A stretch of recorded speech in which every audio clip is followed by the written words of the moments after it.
Welcome back to Fantasy OT. Today we're going to be talking about three quarterbacks flying under the radar.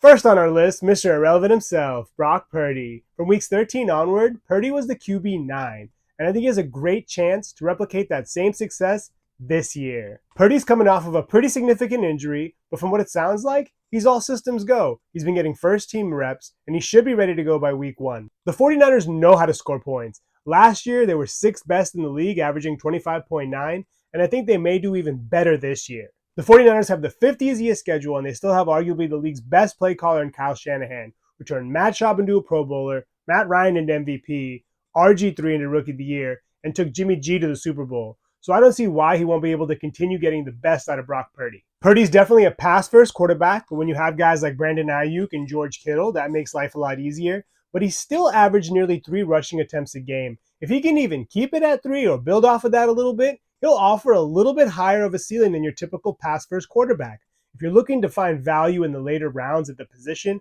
I think Purdy's a great guy to consider.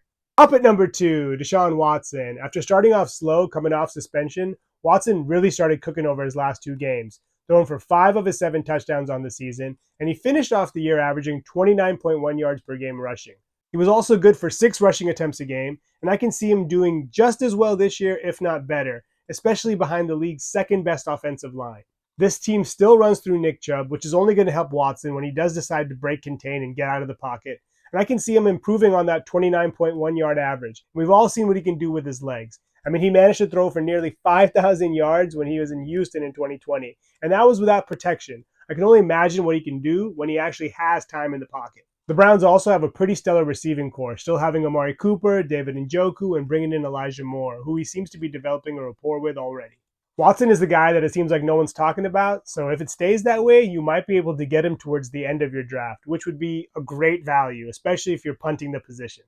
Topping our list at number 1, a guy that seems to always fly under the radar, Kirk Cousins. Cousins has had a top 12 finish 3 seasons in a row, and last year he was the QB7, and I don't see any reason why he won't be in that same mix again.